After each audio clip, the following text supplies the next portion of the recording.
Prince William is mourning the loss of his grandmother, Queen Elizabeth II. See how the royals are honoring the late Queen Elizabeth on her birthday. When Prince William stood to read Queen Elizabeth II's last will, the room fell silent as a storm brewed within Buckingham Palace. This wasn't just a simple matter of dividing treasures, it was a revelation that threatened the very foundation of the monarchy. What shocking truths could the late Queen have left behind, hidden from the public eye for so long? Let us uncover the truth that will prove the Queen was actually the victim of a terrible, well-hidden crime. Royal traditions were turned upside down. The Queen's will, more than a mere legal document, was a map outlining the future of the monarchy for generations to come. When Prince William began reading it, the air in the room thickened. Each line revealed a new layer of complexity, leaving no doubt that the late Queen's decisions were carefully calculated. This wasn't just about titles or wealth, it was about control, power, and legacy. The monarchy, an institution built on tradition and symbolism, now faced unprecedented changes, and William carried the weight of implementing these transformative wishes. Before we delve into this, it's clear that the Queen's final wishes hold a truth far more shocking than anyone expected, and this won't be the last revelation to leave you stunned. Among the most shocking revelations was the handling of royal properties. Many assumed iconic residences like Buckingham Palace and Windsor Castle would naturally pass to Charles or William, but the Queen's will painted a different picture. Properties previously thought to be family heirlooms were revealed to be part of the Crown estate, meaning they wouldn't belong to any single individual. This decision upset long-standing assumptions and traditions, leaving the royal family and the public in disbelief.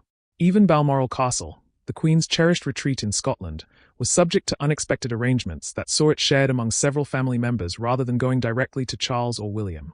Financially, the Queen's wealth was legendary, but the details of her fortune had always been shrouded in secrecy. Her will unveiled a staggering personal wealth accumulated through investments, art, and private ventures. While some assets would naturally remain within royal vaults, others were set aside for specific family members, sparking debates about favoritism and the future balance of power within the monarchy. Prince William realized the enormity of his grandmother's decisions as the intricate distribution of assets made it clear she had a long-term vision for the family. The surprises didn't end with financial wealth. The Queen's personal collection of art and heirlooms also held shocking revelations. Paintings by masters like Rembrandt and Vermeer, long thought to be part of the public royal collection, were revealed to be private treasures. These priceless works were not merely decorative but carried deep historical significance.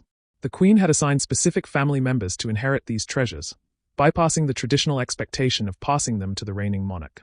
These decisions raised questions about the future stewardship of such cultural artifacts and whether they would remain within the monarchy's reach. The jewelry collection, often seen as a crown jewel in its own right, was another source of intrigue. The Queen's tiaras, necklaces, and brooches weren't just ornaments but carried centuries of history and symbolism. While Catherine, the Duchess of Cambridge, received several pieces fitting her role as the future Queen consort, other items were reserved for William's children. This move ensured that the younger generation would carry forward the family's legacy, but it also marked a shift from tradition, where such pieces might have been consolidated within the direct line of succession. Beyond material possessions, the will also unveiled a treasure trove of historical documents, rare books, and family manuscripts. These items were more than just keepsakes. They were records of the monarchy's deep-rooted history. The Queen's decision to allocate some of these pieces to specific family members rather than keeping them within the royal archives demonstrated her intent to decentralize the preservation of the monarchy's legacy. This distribution, however, left many wondering if the monarchy's unity could withstand such changes. Prince Charles, now King Charles III, inherited the crown and much more. While his ascension to the throne was expected, the details of what he inherited privately took many by surprise. Estates like Sandringham and Balmoral, along with a host of private investments, placed enormous responsibility on his shoulders. The wealth and assets left by the Queen were not just symbols of power but tools that Charles would need to wield carefully to maintain the monarchy's stability in an era of growing scrutiny. Yet, the most unexpected moments came with the Queen's handling of deeply personal items. Her jewelry and other cherished possessions were divided in ways that seemed designed to reflect her emotional bonds with various family members. While William and Catherine were natural recipients of many pieces, the allocation of certain items to less prominent royals hinted at an effort to balance the scales within the family. This approach, while thoughtful, also seeded tension among those who felt overlooked or undervalued. As William finished reading the will, it was clear the Queen's plans reached far beyond her family, a legacy beyond the palace walls. As the will's contents were revealed, it became clear that the Queen's final wishes extended beyond the immediate family. Charitable causes and institutions she held dear also featured prominently in her plans. These gestures underscored her broader sense of duty, reminding the world that her legacy wasn't confined to royal walls. However, even these decisions carried a weight of controversy, as questions arose about the monarchy's continued role in public life and the distribution of its resources. The reading of the Queen's will marked a turning point for the royal family. For Prince William, the responsibility of navigating these revelations was monumental. As he read through the document, the implications for his future role as king became increasingly clear. The Queen's decision, while rooted in tradition, was also a bold step into uncharted territory. The balance between preserving the monarchy's heritage and adapting to modern expectations was now his to maintain. Buckingham Palace, once a fortress of stability, found itself at the center of change. The Queen's will, with its unexpected twists and profound implications, left the royal family reeling. The monarchy's future, shaped by her final wishes, would require careful stewardship to weather the challenges ahead. For the British public, the revelations were a reminder that even the most venerable institutions are not immune to upheaval. The decisions surrounding the Queen's will carried a weighty mix of tradition and transformation. King Charles found himself at the center of a crossroads, holding a responsibility far beyond personal gain. As a monarch, his mission was to honor the immense legacy left by his mother while steering the institution toward relevance in a rapidly shifting world. For Prince William, the inheritance of royal properties and heirlooms wasn't just a milestone. It was a defining moment in his path as the future king. These newly inherited treasures didn't just symbolize his growing power but marked the beginning of a new chapter where he had to balance the weight of tradition with the demands of modernity. The Queen's will wasn't just a division of wealth. It was a detailed plan reflecting her vision for the future. Prince William was tasked with safeguarding the legacy of these assets, from jewels to estates, while embodying the values instilled in him by his grandmother. This moment wasn't just about managing treasures. It was about honoring a monarchy that values history, culture, and family ties. Her rare books, antiques, and other personal possessions were not merely distributed. They were thoughtfully entrusted to specific family members, ensuring each piece continued to tell the story of a monarchy deeply intertwined with its past while hinting at its evolving future. Balmoral and Sandringham, the Queen's cherished private estates, stood as physical embodiments of royal history and personal memories. Balmoral, her peaceful Scottish retreat, wasn't just a property but a haven where the royal family found solace away from public life. Similarly, Sandringham was steeped in sentiment, hosting countless family Christmases and marking pivotal moments in royal history. These estates, more than just bricks and mortar, symbolized a lineage of traditions that had shaped the monarchy's identity. Yet the big question remained: who would inherit these beloved homes? The will's revelation showed that these estates were to remain within the family, ensuring their historical significance would endure. Prince William's deep connection to Balmoral and Sandringham, where he spent much of his childhood, added an emotional layer to this inheritance. But these decisions weren't just about emotion. They were strategic moves to keep these estates as pillars of the monarchy's continuity. King Charles, on the other hand, had to consider whether passing these properties to his son would honor his mother's legacy or diminish his own responsibilities as the current monarch. The stakes were high, and the emotions tied to these homes made the choices even more challenging. As the dust settled, these estates stood as more than just symbols of heritage. They became battlegrounds for defining the monarchy's future. After settling the properties, attention turned to the Queen's jewels and keepsakes, each holding special meaning from her life. The royal jewels carry history forward. Then there were the jewels, the Queen's personal collection, including iconic pieces like the Vladimir tiara, which held stories of their own. These weren't just glittering treasures. They represented milestones in her reign and personal life. While the crown jewels, owned by the state, were secured for ceremonial use, the Queen's personal jewelry carried her legacy in a far more intimate way. Prince William's reading of the will revealed the meticulous care with which the Queen decided who would carry on the history attached to each piece. Whether it was brooches gifted by foreign leaders or necklaces passed down through generations, every item carried a unique significance that extended beyond monetary value. Speculation swirled around who would receive these precious jewels. Many believed that Kate, Duchess of Cambridge, would inherit significant pieces as a future queen consort, ensuring continuity within the monarchy.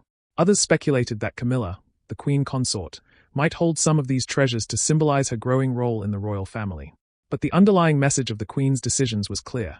These jewels weren't merely adornments but a tangible link to her life and reign. For Prince William, inheriting these items wasn't just an honor. It was a responsibility to uphold the traditions they represented.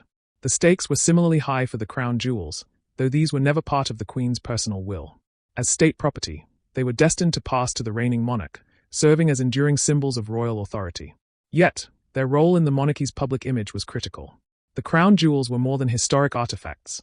They were emblems of the monarchy's place in the modern world. Their continued relevance would depend on how well the royal family balanced tradition with evolving societal expectations. For Prince William, the inheritance of these jewels and estates came with an unspoken challenge to modernize without erasing the past. The Queen's decisions laid the groundwork for this delicate balancing act. Her personal possessions, from tiaras to antiques, were handed down with a sense of purpose, ensuring that their stories remained intertwined with the monarchy's future. The distribution of these treasures highlighted a thoughtful approach to legacy, one that blended emotional resonance with strategic foresight. As the monarchy moves forward, the Queen's will serve as a blueprint for navigating the complexities of inheritance, tradition, and change. It's not just about wealth or power, but about preserving the essence of what the monarchy stands for. Balmoral and Sandringham remain as testaments to the monarchy's enduring connection to its history, while the jewels symbolize a lineage that continues to evolve. These treasures, in the hands of the next generation, will play a pivotal role in shaping the monarchy's relevance in the years to come. With every decision detailed in the Queen's will, the royal family faces the challenge of ensuring that her legacy doesn't become a relic of the past but a foundation for the future. The inheritance isn't just material, it's a responsibility to carry forward values that have defined the monarchy for centuries. Prince William and King Charles, as they step into their roles, must navigate these expectations while addressing the demands of a rapidly changing society. The Queen's will has set the stage, but the choices they make will determine how well her vision endures in a world that continues to evolve. One particularly notable piece was the halo tiara, gifted to Queen Elizabeth on her 18th birthday. This tiara, now passed to Camilla, marked a turning point in her position as Queen Consort. It wasn't just a piece of jewelry, it was a public acknowledgement of her place in the monarchy. The transfer of these treasures symbolized continuity, connecting the past to the present and ensuring that the monarchy's traditions remained intact. But with these gifts came significant expectations. Camilla's every move, outfit, and decision would now be viewed under an even brighter spotlight, with critics and admirers alike ready to judge her actions. The Queen's will wasn't just a distribution of assets, it was a carefully crafted statement about the future. By choosing to pass these iconic items to Camilla, Queen Elizabeth sent a message of approval and trust. For Camilla, inheriting these pieces also meant taking on the weight of their history and symbolism. The jewels weren't just about elegance, they were a tangible connection to the monarchy's legacy and a tool for reinforcing its image in a rapidly changing world. Camilla's role wasn't just ceremonial, it was deeply tied to maintaining the monarchy's relevance and stability. Among all the treasures, one item given to Harry stood out, showing both a connection to the past and a hope for understanding: the sword that tied Harry to his past. Meanwhile, the will also touched on other members of the royal family, each inheritance steeped in personal and symbolic meaning. For Prince Harry, the Queen's decision was particularly intriguing. Despite his departure from royal duties and the ensuing controversies, he was left with a deeply meaningful item: the ceremonial sword of his great-great-grandfather, King George V. This inheritance wasn't about wealth or property, but about reconciliation and acknowledgement. The sword, a symbol of protection and strength, was tied to Harry's military service and personal path. It raised questions about whether this gesture was an olive branch or simply a poignant reminder of his royal ties. For Harry, this inheritance highlighted the complicated relationship he had with the royal family. The sword symbolized a connection to his heritage, but it also underscored the distance between him and his family's expectations. Would this act of inclusion bridge the gap or serve as a constant reminder of his struggles within the royal fold? The gesture from the Queen seemed to say that despite everything, Harry was still a part of the family's story. Yet, the full impact of this inheritance on his relationship with the monarchy remains to be seen. The Queen's will also offered insights into her values and vision for the monarchy's future. For Prince Charles, now King Charles III, the inheritance went beyond material wealth. It was a reflection of the immense responsibility he had carried as heir apparent. Personal items and letters from his mother served as reminders of her guidance and expectations. These pieces weren't just sentimental. They were tools to help him navigate his new role as monarch. For Prince William, the will was both a gesture of love and a clear message about the responsibilities he would shoulder in shaping the monarchy's future. The Queen's will didn't just look backwards, it was a roadmap for the future. She laid out her wishes for her younger grandchildren, emphasizing the importance of their education and preparation for their eventual roles. For Prince George, Princess Charlotte, and Prince Louis, the message was clear: their lives would be deeply intertwined with the monarchy's evolution. These plans reflected the Queen's belief that tradition and change must coexist for the monarchy to thrive in a modern world. Her guidance extended not only to her children and grandchildren but to the entire institution of the monarchy. As the royal family processed the contents of the will, it became apparent that Queen Elizabeth had carefully balanced tradition with pragmatism. She understood that the monarchy needed to adapt to survive.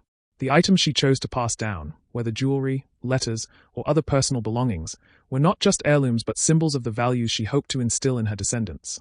These choices demonstrated her deep understanding of the monarchy's place in British society and its need to evolve while maintaining its core identity. For Camilla, the inheritance of the Queen's jewels marked the beginning of a new chapter. The public scrutiny she faced was intense, but the jewels served as a reminder of the trust placed in her by the late Queen.